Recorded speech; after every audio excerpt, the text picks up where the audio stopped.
Hello guys, welcome to my new blog. आज फेरि म एउटा नयाँ न्यू ब्लग लिएर आइसकेको छु। मेरो घरमा चाहिँ आज दिदी आउनेवाला हुनुहुन्छ अनि हामीले चाहिँ भाले काट्न लागेको छौँ। यो चाहिँ लोकल भाले है गाइज।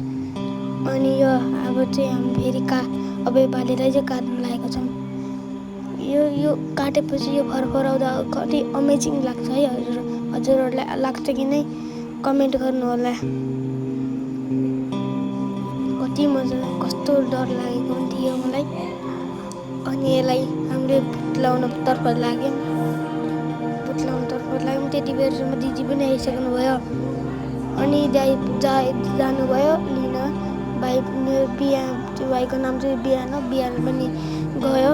सानै छ, कति रमाथे। अनि दिदी पनि आउनुभयो। दिदीले मलाई ब्लगर भन्नुभएको थियो, त्यही पनि मैले इग्नोर गरिदिएँ।